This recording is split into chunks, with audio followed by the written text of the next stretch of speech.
오늘 하나님께서 주신 말씀을 봅니다. 구약 성경 민수기 20장 10절부터 13절까지 있는 말씀입니다. 여러분 네 구절밖에 안 됩니다. 함께 봉독하기 원합니다. 모세와 모세와 아론이 아론이 회중을 그 반석 앞에 모으고 모세가 그들에게 이르되 반역한 너희여 들으라. 우리가 너희를 위하여 이 반석에서 물을 내랴 하고 모세가 그의 손을 들어 그의 지팡이로 반석을 2번 치니 물이 많이 솟아나오므로 회중과 그들의 짐승이 마시니라. 여호와께서 모세와 아론에게 이르시되 너희가 나를 믿지 아니하고 이스라엘 자손의 목전에서 내 거룩함을 나타내지 아니한 고로 너희는 이 회중을 내가 그들에게 준 땅으로 인도하여 드리지 못하리라 하시니라. 이스라엘 자손이 여호와와 다투었으므로 이를 무리바 무리라 하니라. 여호와께서 그들 중에서 그 거룩함을 나타내셨더라. 아멘. 할렐루야. 아멘. 여러분 2월 둘째 주일 아침에 우리 좋으신 하나님을 함께 예배하게 돼서 너무 기쁘고 감사합니다. 우리 옆에 분들과 이렇게 인사하겠습니다. 하나님이 당신을 무척이나 사랑하십니다. 하나님이 당신을 무척이나 사랑하십니다. 아멘. 할렐루야. 이제 다음 주는 설 명절 기간입니다. 명절 휴일이 끝나는 수요일 18일부터 사순절이 시작이 되지요. 기독교에서 가장 중요한, 물론 모든 절기가 중요하지만 이 사순절이 굉장히 중요한 절기입니다. 사순, 넉사자의 열흘 순 40일간 예수님께서 이 땅에 오신 이유, 받으신 고난 그리고 그 죽음을 묵상하면서 함께 부활의 아침을 기다리는 그런 시간입니다. 여러분 이 40일이라고 하는 것이 실제로 성경적으로 굉장히 중요한 테스트의 기간 그리고 시험과 훈련의 과정의 시간입니다. 출애굽한 이스라엘 백성들이 40년간 광야를 헤맸고요. 예수님께서 이 땅에 공적 생애를 하시기 전 40일 동안 마귀에게 시험을 당하셨습니다. 40이라고 하는 이 숫자는 우리가 하나님 앞에 우리를 세우는 거룩함의 훈련과 또 이 시험과 훈련의 과정들을 겪을 수 있는 최소한의 시간입니다. 그래서 여러분 사순절 40일 특별 새벽 기도회는 여러분이 마음을 품고 기도하시는 것이 너무 좋습니다. 다 채우기가 어려우신 분들이 많지만 한번 훈련해 보이게 되시기를 주면으로 축복합니다. 이 40일 기간에 우리는 하나님의 거룩함을 나타내실 겁니다. 여러분 저를 따라합니다. 우리가 하나님의 거룩함을 나타내는 일. 하나님의 거룩함을 나타내는 일. 여러분 이것은 하나님을 드러내는 귀한 일이기도 합니다. 구약의 몇몇 구절에서 이렇게 말합니다. 민수기 20장 12절입니다. 여호와께서 모세와 아론에게 이르시되 너희가 나를 믿지 아니하고 이스라엘 자손의 목전에서 내 거룩함을 나타내지 아니한 거로 너희는 이 회중을 내가 그들에게 준 땅으로 인도하여 드리지 못하리라 하시니라. 내 거룩함이란 말씀을 하셨지요. 레위기 10장 3절은 여러분이 읽어주십시오. 모세가 아론에게 이르되 이는 여호와의 말씀이라 이르시기를 나는 나를 가까이 하는 자 중에서 내 거룩함을 나타내겠고 온 백성 앞에서 내 영광을 나타내리라 하셨느니라. 아멘. 이 말씀의 배경은 아론이 제사장이지요. 그 제사장의 그러니까 네 아들이 있었는데 나답과 아비후가 하나님의 명령을 가벼이 여김으로 하나님이 제사 드릴 때 예배 드릴 때 쓰라고 한 불을 사용하지 않고 자신의 마음대로 다른 불을 사용했다가 하나님에게 여러분 엄위한 벌을 받는 그런 장면의 이야기입니다. 그들이 하나님을 가볍게 여긴 거죠. 하나님의 거룩함을 훼손시켰습니다. 에스겔서 36장 23절에서도 여러 나라 이방 가운데에 하나님은 당신의 거룩함을 드러내신답니다. 함께 읽겠습니다. 여러 나라 가운데서 더럽혀진 이름 곧 너희가 그들 가운데서 더럽힌 나의 큰 이름을 내가 거룩하게 할지라. 내가 그들의 눈앞에서 너희로 말미암아 나의 거룩함을 나타내리니 내가 여호와인 줄을 여러 나라 사람이 알리라. 아멘. 여러분 사순절이 가까워 오고 있습니다. 그래서 우리는 하나님이 나타내라고 하셨던 그 거룩함이 무엇인지 묵상하면 좋겠습니다. 이렇게 질문하며 시작하겠습니다. 하나님의 거룩함을 나타낸다는 것이 무엇인가? 민수기 20장의 말씀을 통해서 보도록 할 텐데, 그래서 첫 번째, 하나님은 모세를 아주 많이 질책하셨습니다. 그 질책하신 이유는 무엇일까요? 하나님은 모세에게 이스라엘 목전에서 내 거룩함을 나타내지 아니하였다 하시며 질책하시고 그에게 엄청난 대가를 치르게 하셨습니다. 모세가 회중 앞에서 하나님의 거룩함을 나타내지 않았다는 이야기입니다. 여기서 이해가 안 되는 부분이 있습니다. 도대체 모세가 어떻게 했길래 40여 년 가까이 광야에서 이 백성을 이끄느라 얼마나 어려웠는데 이제 40여 년 가까이를 견디고 견뎌서 여기까지 왔고 곧 가나안 땅에 도착할 텐데 왜 하나님은 이런 질책과 동시에 이 대가를 치르게 하셨을까요? 너무 무거운 대가처럼 느껴지지 않았을까요? 지독히 말 안 듣는 회중들을 이끌고 광야를 지났습니다. 이제 눈앞에 가나안 땅이 펼쳐져 있는데 하나님은 모세를 들여보내지 않기로 결심하십니다. 이것보다 더 억울하고 참담한 일이 있겠습니까? 아니 고생했으면 들여보내 주시지. 그래서 모세는 다시 한번 하나님께 간구합니다. 신명기 3장 23절부터 25절은 전도사님 읽어주십시오. 그때에 내가 여호와께 간구하기를 주 여호와여 주께서 주의 크심과 주의 권능을 주의 종에게 나타내시기를 시작하셨사오니 천지간에 어떤 신이 능히 주께서 행하신 일 곧 주의 큰 능력으로 행하신 일 같이 행할 수 있으리이까. 구하옵나니 나를 건너가게 하사 요단 저쪽에 있는 아름다운 땅 아름다운 산과 레바논을 보게 하옵소서 하되. 그런데 하나님은 단호합니다. 26절입니다. 그만해도 족하니 이 일로 다시 내게 말하지 말라. 다시 그 말을 꺼내지 말라고 하십니다. 회개하면 그 자리에서 다 용서해 주시던 하나님이셨는데 왜 이번에는 단호하시죠? 그리고 이어서 후계자를 세우라고까지 하십니다. 우리 같았으면 이런 하나님의 명령에 어떻게 이러실 수 있느냐고, 내가 고생하지 않았느냐고, 이것 정도는 좀 봐주시면 안 되겠냐고, 아니 그새 후계자까지 세우시느냐고 서운해하지 않겠냐고요. 마음이 상해 삐치고 돌아설 수도 있었을 겁니다. 그런데 하나님을 잘 알던 모세는 하나님의 말씀 앞에 순복합니다. 그가 비록 모세일지라도 하나님은 당신의 거룩함을 훼손하는 일을 가장 싫어하신다는 것을 알 수 있습니다. 즉 하나님이 싫어하시는 일은 하나님의 거룩함을 나타내지 않는 일입니다. 그렇다면 하나님의 거룩함을 어떻게 나타내야 할까요? 먼저 민수기 20장 본문을 중심으로 살펴봅니다. 민수기 20장의 시간적 배경은 출애굽 말기입니다. 이미 약 38년 정도를 지낸 날입니다. 이제 모세가 이스라엘 백성들과 함께 광야에서 헤맨 지 거의 40여 년 가까이가 되었으니 광야의 삶이 거의 마무리되어 갈 즈음이었습니다. 대략은 약 38년 정도 되었다고 하니 이제 곧 가나안으로 건너가면 됩니다. 그런데 40여 년 가까운 시간이 지나도 백성들은 하나도 변하지 않았습니다. 40년 전이나 지금이나 여전히 불평하고 여전히 광분하고 여전히 자신의 욕구대로 마음대로 합니다. 영적으로 전혀 성장하지 않은 상태가 된 겁니다. 신광야 가데스에 머무는 중에 물이 없자 모세와 아론에게 몰려들어 말하기 시작합니다. 민수기 20장 3절부터 5절입니다. 백성이 모세와 다투어 말하여 이르되 우리 형제들이 여호와 앞에서 죽을 때에 우리도 죽었더라면 좋을 뻔하였도다. 너희가 어찌하여 여호와의 회중을 이 광야로 인도하여 우리와 우리 짐승이 다 여기서 죽게 하느냐? 너희가 어찌하여 우리를 애굽에서 나오게 하여 이 나쁜 곳으로 인도하였느냐? 이곳에는 파종할 곳도 없고 무화과도 없고 포도도 없고 석류도 없고 마실 물도 없도다. 우선 그들은 모세와 아론에게 싸움을 걸며 말합니다. 앞서 형제들이 광야에서 죽었던 것처럼 차라리 죽었으면 좋았을 것을 이렇게 말합니다.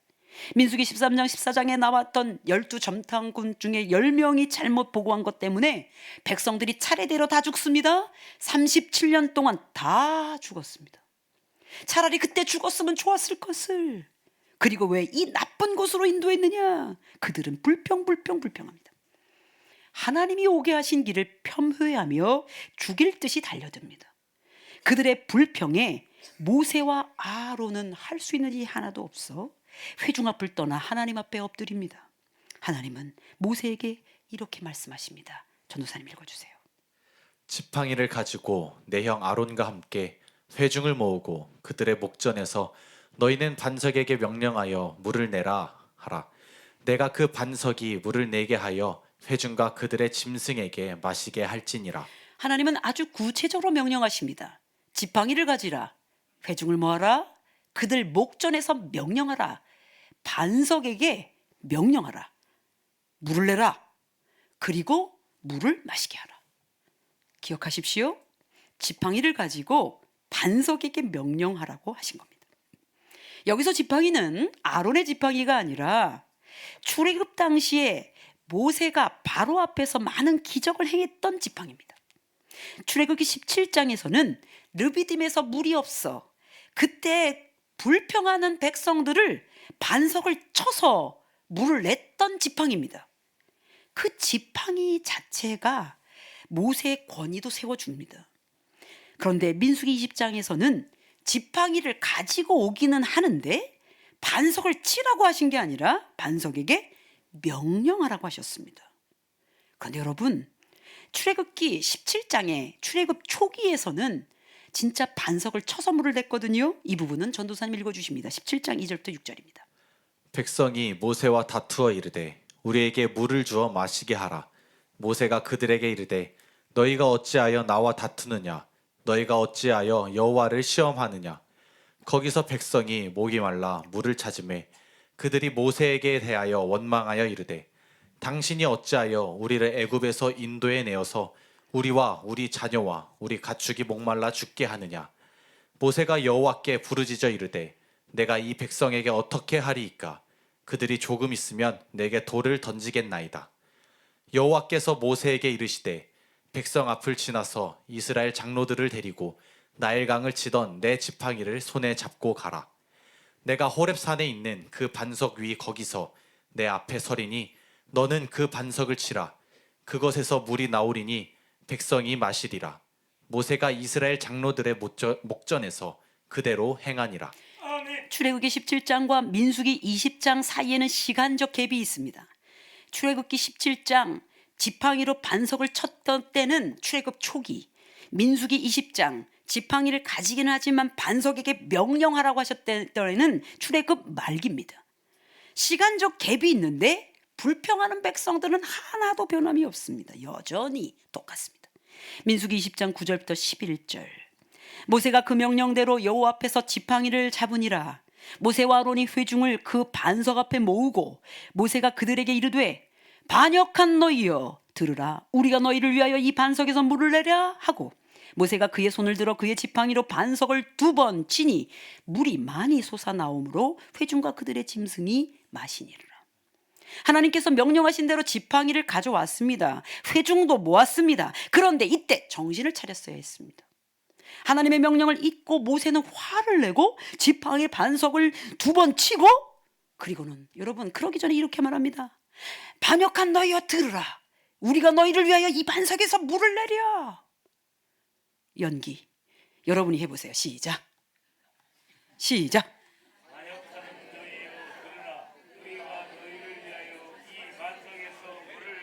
이 백성 앞에는 그렇게 하시는 게 아닙니다. 반역한 너희여 들으라. 우리가 너희를 위하여 이 반석에서 물을 내려. 이렇게 한 거죠. 누가 물을 낸다고요? 우리가 물을 낸다고요? 이게 무슨 망발입니까? 반석에서 물을 내라고 명령하신 것을 자신들이 물을 낼까 말하며 지팡이로 반석을 막 친 거예요. 한 번 안 친 걸 보니까 화난 게 분명해요. 왜 그렇게 했을까요? 일어난 사건을 묵상해 보면 모세가 백성들 앞에 딱 섰는데 그동안 참아온 혈기가 드러난 것은 아닐까. 모세는 지금 반석에서 물을 내는 하나님을 잠시 잊은 것 같습니다. 어디 우리가 해줄까? 모세가 실수가 없는 사람은 아니지만 그래도 하나님의 말씀을 가볍게 여기는 사람은 아닙니다. 그가 이방 여인을 아내로 맞이하는 죄를 범한 정도 있었는데 아론과 미리암이 그것을 지적할 때도 하나님은 모세 편을 들어주셨습니다. 그런데 오늘의 사건은 그냥 넘어가지 않으시는 겁니다. 지도자 모세의 사명은 무엇입니까? 그 백성들에게 하나님의 거룩함과 영광을 드러내는 것이 그의 사명입니다. 그런데 그는 지금 거룩하신 하나님을 잊은 듯 말합니다. 반석에서 물을 내는 분은 하나님이신데 우리가 반석에서 물을 내랴. 주인공을 바꿔버렸습니다. 마치 자신들이 기적을 일으키는 사람처럼 하나님을 대신하고 맙니다. 하나님이 반석에게 명령하라고 하시는 말은 모세에게 권위를 부여하신 것 아닙니까? 그러나 모세의 권위는 거기까지인 것을 잠시 잊었습니다. 하나님이 하라고 하신 일을 순종하는 것이 권위입니다. 그런데 그가 지금 하나님이 하시는 일을 드러내지 못하고 자신의 혈기로 말미암아 기적을 일으키는 주체가 아론과 자신인 것처럼 슬쩍 주인공을 바꿔버렸습니다. 하나님의 거룩함을 나타내는 일이란 하나님이 하시는 일을 통해 하나님을 드러내는 일입니다. 주님의 말씀, 주일 말씀을 두고 기도하는 중에 하나님이 이런 마음을 주셨습니다. 나보다 큰 것은 없다. 나보다 높은 것은 없다. 나보다 앞선 것은 없다. 하나님의 영광을 보며 하나님을 높이며 기도했습니다. 맞습니다. 주님 맞습니다. 그런데 찬양을 또 주시는 거예요. 주 예수보다 더 귀한 것은 없네. 이 세상 부귀와 바꿀 수 없네. 오늘 본문 마지막 절 민수기 20장 13절에서 이렇게 말씀하십니다. 이스라엘 자손이 여호와와 다투었으므로 이를 무리바 무리라 하니라. 여호와께서 그들 중에서 그 거룩함을 나타내셨더라. 모세가 하나님의 거룩함을 나타내지 못하자 하나님이 친히 그들 중에 당신의 거룩함을 나타내셨다고 말씀하십니다. 여러분, 우리가 나타내지 않아도 하나님은 하나님이시거든요. 그러나 우리에게 그 권위를 부여하신 거예요. 하나님의 거룩함과 영광을 드러낼 수 있도록 권위를 주셨다고요. 민수기 27장 14절 여러분 읽어주세요. 이는 신 광야에서 회중이 분쟁할 때에 너희가 내 명령을 거역하고 그 물가에서 내 거룩함을 그들의 목전에 나타내지 아니하였음이니라. 민수기 20장 12절 말씀도 읽어주세요. 너희가 나를 믿지 아니하고 이스라엘 자손의 목전에서 내 거룩함을 나타내지 아니한 고로. 하나님의 명령을 거역하고 하나님을 믿지 아니하였기 때문에 그들이 거룩함을 나타내지 못했다는 뜻입니다. 즉 하나님의 말씀을 거역하는 일, 하나님을 신뢰하지 못하는 일이 하나님의 거룩하심을 드러내지 못한다는 겁니다. 정리해 볼게요. 하나님의 거룩함을 나타내는 일은 하나님을 믿고 그의 말씀대로 순종하여 하나님이 하시는 일을 나타내는 것입니다. 그러므로 이것입니다. 저를 따라합니다. 하나님을 믿는 것, 하나님을 믿는 것, 그 하나님이 하실 일을 기대하는 것, 그 하나님이 하실 일을 기대하는 것, 하나님이 하셨음을 선언하고 선포하는 것. 하나님이 하셨음을 선언하고 선포하는 것. 여러분의 믿음은 과거, 현재, 미래를 다 주관합니다. 이것이 하나님의 거룩함을 드러내는 일입니다. 예배 때 손들고 하나님의 거룩한 몸짓으로 하나님을 경외하는 건 너무 중요합니다. 그러나 삶으로 가서 하나님을 드러내지 않는다? 위선이고 교만입니다. 매일 매 순간 우리는 하나님을 잊지 않아야 되는 거예요. 그래서 여러분 이렇게 고백해야 됩니다. 이 일 하나님께서 이루어 주셨습니다. 이때 우리는 우리의 공로와 수고를 드러내지 않습니다. 우리가 진짜 수고했을 수도 있습니다. 우리의 공로가 들어갈 수도 있어요. 특별히 우리 교회가 만들어지기까지 여러분들의, 우리 성도들의 공로가 있습니다. 재정이 투여됐어요. 시간이 써졌습니다. 근데 그 공로, 시간 다 잊어버리셔야 돼요. 그때도 하나님이 하셨습니다. 하나님의 주권을 인정하고 하나님의 영광을 나타내며 사는 삶이 우리 그리스도인들의 삶이에요. 여러분 외쳐봅시다. 하나님이 하셨습니다. 하나님이 하셨습니다. 하나님이 이루셨습니다. 하나님이 이루셨습니다. 실제 우리가 노력하고 수고하고 애쓸 수 있습니다만, 그러나 우리 그리스도인들의 삶에는 하나님을 제치고 할 수 있는 일이 없습니다. 하나님을 제치고 할 수 있는 일이란 죄 짓는 일 외에는 아무것도 없습니다. 모든 게 하나님이 하시는 일인데 하나님을 제칠 때는 죄밖에 없어요. 그러니 여러분, 하나님의 거룩함을 구체적으로 삶에 나타내어 줘야 합니다. 그 삶은 무엇일까요? 이제 우리 삶에서 좀 더 구체적으로 하나님의 거룩함을 나타내는 삶을 좀 보십시다. 실제로 이것이 경건훈련이고 신앙 성장훈련입니다. 기억하십시다. 어느 곳에서나 누구에든지 하나님의 존재를 알리라. 이 삶을 부끄러워하면 안 됩니다. 나 하나님 믿는 사람입니다. 나 예수 믿어요. 사도 바울이 복음을 부끄러워하지 않는다고 말씀하셨어요. 그거와 같은 맥락입니다. 이렇게 하려면 첫 번째 우리가 가진 본래적 기질과 본성을 경계해야 합니다.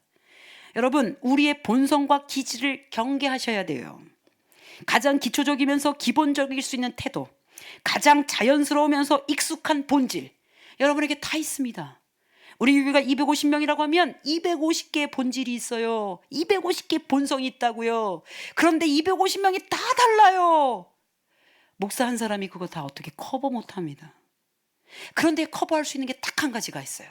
하나님의 거룩함 앞에 서는 거. 그러니 여러분, 여러분의 본성이 어떠한지 기질이 어떠한지 잘 보셔야 돼요.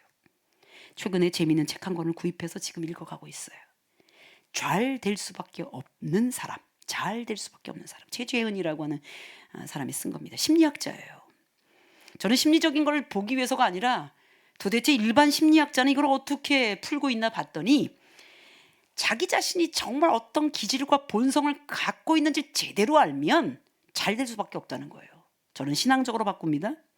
내 본성과 기질이 어떠한지를 알고 그 기질을 경계하기 시작하면, 야, 내 이 본성대로 하면 죄를 짓겠구나, 내 기질대로 하면 하나님의 거룩함을 훼손하겠구나. 그래서 그것을 알게 되면 결정적 어떤 순간에 하나님의 뜻을 거스르지 않을 수 있다는 뜻입니다. 그냥 예를 들어 보십시다. 어떤 사건과 상황을 만났습니다. 대체로 부정적인 상황일 것입니다. 내 마음이 상하거나 화가 납니다. 때로는 복수하고 싶은 마음이 생겨요. 다른 마음, 나쁜 마음이 들기 시작해요. 이미 행동으로 지금 옮기기 시작해요. 다 죄입니다. 어떤 사건과 상황을 만나면 그때 처음으로 떠올려지는 것은 여러분의 본성입니다. 지금 그 말을 했어? 지금 나에게 지금 상처 주려고 저 사람이 작정했구만. 미워하기로 작정하기로 하러 마음에 분노가 일어납니다. 그리고 생각합니다. 내가 아는 척 하나 봐라. 내가 딴 데 가서 이 말 다 해버릴 거야. 그리고 행위도 합니다. 이미 어떤 사건과 상황을 딱 만났는데 이미 행위까지 가는 시간으로는 얼마 안 걸립니다. 근데 그 행위 덩어리가 죄의 열매를 맺어요. 여러분, 그때 하나님의 거룩함을 훼손합니다. 어떤 사건과 상황을 만났을 때 그때 첫 번째 떠오르는 게 내 본성임을 빨리 알아채면, 아, 이건 내 뜻이구나, 내 기질이구나. 하나님, 왜 저 사람은 나에게 이런 태도를 보일까요? 이 환경은 왜 이렇게 일어났을까요? 이 사건은 도대체 나에게 왜 일어났을까요? 하나님의 뜻을 구하셔야 돼요. 그런데 이 하나님의 뜻을 구하는 데는 시간이 필요해요.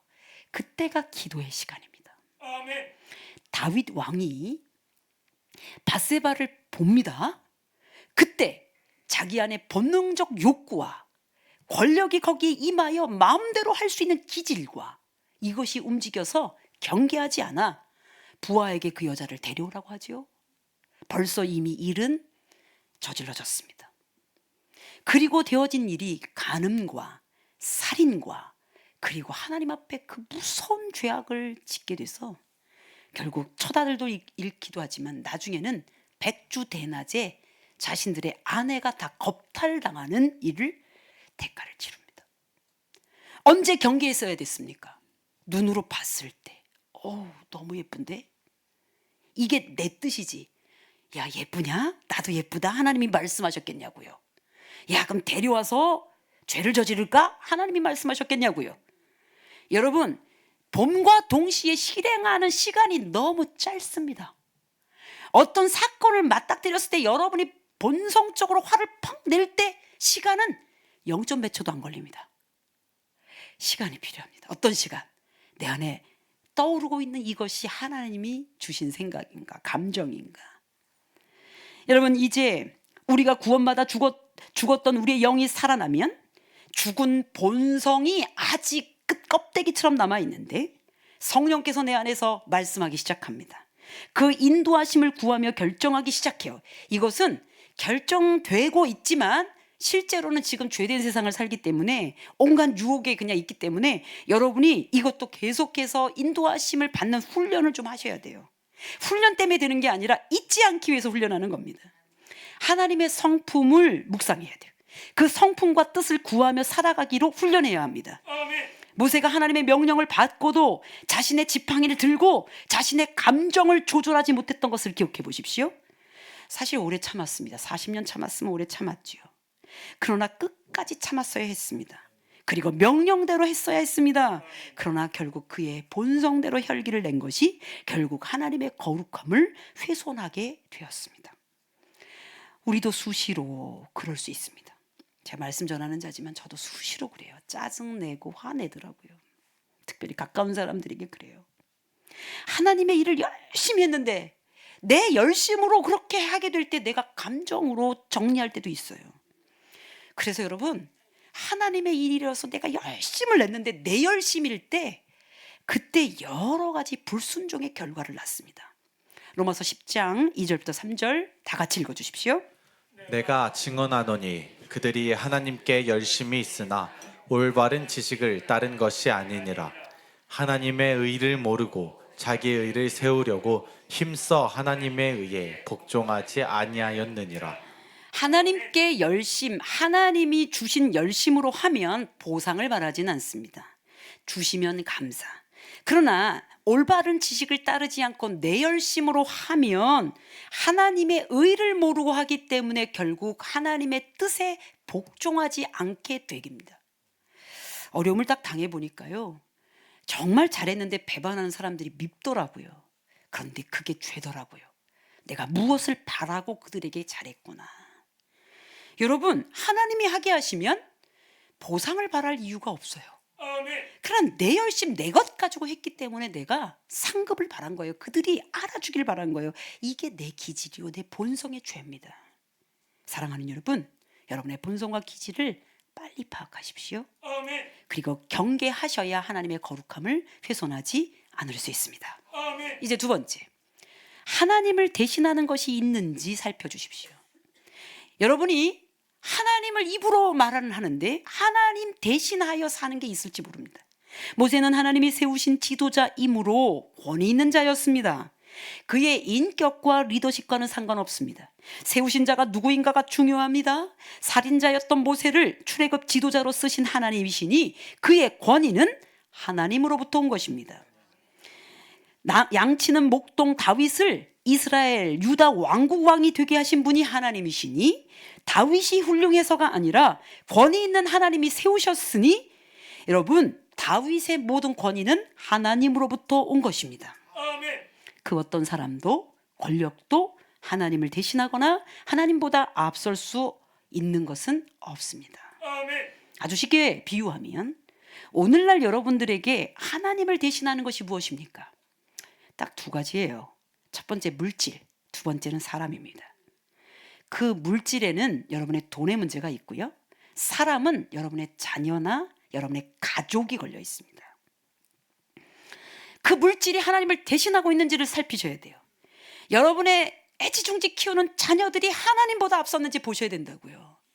물론 제가 키우지 않기 때문에 더 강력하게 이렇게 말할지 모르겠어요. 그런데 여러분, 매일 걸러내셔야 된다. 하나님보다 내가 더 사랑하는가? 내가 하나님처럼 그것을 세우는 건 아닌가?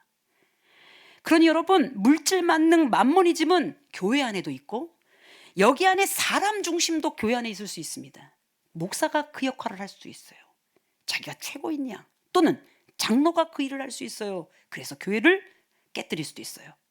그리고 여기에 재정적 헌신을 많이 한 분들이 내가 헌금을 많이 한 사람들이니까 내가 어느 정도의 역할을 해야 된다고 생각하는 사람도 있을지 몰라요. 만모니즘입니다. 누가 그 권위를 주시기에, 여러분, 하나님이 주시는 권위 아니고서는 하나님은 인정하지 않는 거죠. 여러분, 저를 따라합니다. 하나님을 대신할 것이 아무것도 없다. 아무것도 없다. 시대가 아무리 변한다고 해도 하나님은 여전히 하나님이시며 세상에 대한 해답들이 아무리 내어놓는다고 해도 그게 AI, AGI든 어떻든 하나님을 대신할 만한 그 어떤 것은 이 땅에 아무것도 없습니다. 우리가 사는 세상이 아무리 물질이 중요해도 하나님을 대신할 수는 없습니다. 너무 과도하게 아끼지 마십시오. 또 너무 과도하게 막 쓰지도 마십시오. 아껴야 된다면 주님이 아끼라고 할 때, 써야 된다면 주께서 베풀라고 하실 때 제발 좀 베푸십시오. 안 그러면 돈에 매여 있게 돼 있습니다. 하나님을 대신하기 때문에 돈에 문제가 계속 생깁니다. 하나님께 매여 있으면 문제가 생기지 않을 텐데 매여 있는 그게 계속 문제예요. 자녀가 나의 하나님이 되고 나면 자녀 문제가 계속 생깁니다. 물질이 나에게 문제가 되면 여러분 아무리 과도하게 아껴도요 구멍이 생겨요. 말라기에 나와 있습니다. 그러니 여러분 이 모든 것이 하나님께로부터 왔으니 하나님이 주관자이십니다. 다윗은 고백합니다. 역대상 29장 12절 여러분 읽어주세요. 부와 귀가 주께로 말미암고 또 주는 만물의 주제가 되사 손에 권세와 능력이 있사오니. 아멘. 저를 따라합니다. 오직 하나님만이 하나님이시다. 오직 하나님만이 하나님이시다. 하나님을 대신할 것은 아무것도 없다. 하나님을 대신할 것은 아무것도 없다. 빨리 찾아보십시오. 저는 목회직이 하나님을 대신할까? 그것 때문에 여러분 하나님 앞에 매일 세웁니다. 세 번째 마지막입니다. 그러므로 매 순간 하나님을 경외하십시오. 우리 교회에 한동대 다니는 20대 여자 청년이 있습니다. 남자 청년 하나 여자 청년 하나 있으니까 오늘 예배 참석했나? 못 일어났구만. 어디 있어요? 어디 있어? 박소연이 손 들어보세요. 소연이 없어요. 예, 가끔 아이가 잠이 좀 많아요. 여러분 한동 이제 아마 이제 청년부 예배 나오고 그럴 거고요. 여러분 한동대 다니는 이 여자 청년이 하나님을 경외하는 아이니까 한 대형 교회 청년부 예배를 갔어요. 그런데 거기서 마음이 아팠던 거예요. 그곳 청년 담당 목사님이 아이들에게 묻습니다. 여러분 하나님을 실제적으로 만난 게 10번 정도 되는 사람 손 드세요. 우리 아이가 손을 확 든 거죠. 저게 질문인가? 얘는 매일 만나니까요. 애들이 하나도 안 드니까 그럼 5번, 3번, 2번 이렇게 된 거예요. 목사님이 이렇게 말했답니다. 저도 사실을 잘 못 만납니다. 여러분 큰일 났죠. 하나님을 제대로 못 만나는 사람이 거기 지도자로 서 있으면 큰일인 거죠. 근데 하나님이 긍휼히 여기긴 하실 거예요. 그리고 아이가 이렇게 말합니다. 그 목사님을 판단하거나 그런 게 아니에요. 안타까워서 말하는 거예요. 목사님 매일 매 순간 하나님을 만나지 않고 어떻게 살지요? 24살짜리 얘기입니다. 여러분 이제 찔리셔야 되는데 아무렇지 않 지금 그거에 2배 살고 계신 여러분 3배이신 여러분 그죠? 안 찔리세요? 안 찔리시는 분은 매일 만나는 사람이거나 아예 여기가 굳었거나 여러분 저를 따라합니다. 매일 매 순간 하나님을 만나지 않고 어떻게 살까요? 그러니까 대답합니다. 잘 사나요? 여기 계신 어른 여러분 이 아이보다 몇 배 나이가 많으신 여러분 지금 여러분에게 비판하거나 지적하는 게 아니라 찔리셔야 돼요. 그리스도인들로 매일 매 순간 하나님을 지금 의식하고 하나님을 이렇게 부르고 하나님을 경외하는 거 아니면서 그리스도인들로 산다고 착각한다면 여러분 가짜입니다. 그래서 예배를 드려야 되는 거예요. 그래서 공동체가 드리는 기도에 참석하셔야 된다고요. 왜 이야기를 할까요? 사순절 기도회가 시작되기 때문에 기도하셔야 돼요. 목사님 거기 안 가도 내가 집에서 다 한다고. 저는 많이 못 봤습니다. 공동체 예배에 나오지 않고 집에서 하는 분들 몇 없습니다. 제가 몇십 년 동안 봤는데 몇 없어요 여러분. 왜? 그만큼 생활은 여러분을 다른 환경으로 여러분을 이끌기 때문입니다. 요즘 여러분들은 어떠십니까? 매일 매 순간 무엇을 묵상하며 경외하며 사십니까? 돈. 돈이 없네. 돈. 이게 모자르네. 돈. 아이고 요놈. 이 막내 아들, 큰 아들. 이 막내 딸. 그러니까 어떻게 돈. 사람. 돈. 사람. 하나님은 없죠. 그들을 떠올리면서 하나님께 물었을지 몰라요. 좀 채워주세요. 얘를 잘 되게 해주세요. 여러분이 기도인 줄 알고 계시지만 사실은 기도가 아닐 수도 있습니다. 여러분 안에 하나님을 대신했다면 그 부른 기도는 입으로만 하신 걸 수도 있어요. 공동체가 여러분 함께 기도할 수 있도록 도와줍니다. 그리고 나가서 개인이 서는 거예요. 그러니 겨우겨우 살아가느라 열심을 내는 것 또는 열심히 사는데 하나님이 없다면 우리는 지금 하나님의 거룩하심을 훼손하고 있을지도 몰라요. 하나님은 우리에게 말씀하십니다. 너의 삶에서 내 거룩함을 나타내라. 여러분 저를 따라합니다. 날마다 하나님의 거룩함을 나타내겠습니다. 하나님의 거룩함을 나타내겠습니다. 옆에 분들과 이것 가지고 인사하겠습니다. 시작. 날마다 하나님의 거룩함을 나타내겠습니다. 눈을 똑바로 보셔야 돼요. 이분이 거짓말할 수도 있어요. 다시 한번 눈을 똑바로 보면 시작. 날마다 하나님의 거룩함을 나타내겠습니다. 이번 한 주간 연습해 보시기. 하나님의 거룩하심을 나타내는 우리 교와 귀한 우리 교회의 공동체가 되기를 주면서 축복합니다. 기도합니다. 거룩하신 주님, 우리가 하나님의 거룩함을 나타내지 못하고 우리의 본성과 기질대로 살다가 매일 죄를 등에 업고 주일 한번 예배 나오고 그 죄를 해결하지 못한 채 권력이 주어지거나 돈이 있을 때 얼마나 우리가 다른 힘으로 뭉치는지, 이미 나에게 장착된 이 죄된 권세가 하나님에게 가까이 가지 못하게 해서 결국은 지속적으로 하나님의 거룩함을 훼손시키게 될까 두려워 사순절 즈음 되어 이 말씀을 전합니다. 주님, 매일 매 순간 주님의 존전에 서겠습니다. 하나님의 거룩함을 나타낼 수 있게 하시고 주님의 뜻을 구하여 우리의 본성을 거스르겠습니다. 우리의 기질을 넘어보겠습니다. 열등감은 없습니다. 자존감 남는 것도 없습니다. 상처받았다고 하는 이야기 더 이상 하지 않겠습니다. 우리 하나님의 자녀로 살게 되면 주께서 주시는 것을 받아 누려도 모자랄 시간이니 주님, 주의 자녀의 삶, 하나님의 상속자의 삶을 등이 감당하여 주의 거룩하심을 드러내게 하여 주옵소서. 우리 주 예수 그리스도의 이름으로 기도합니다.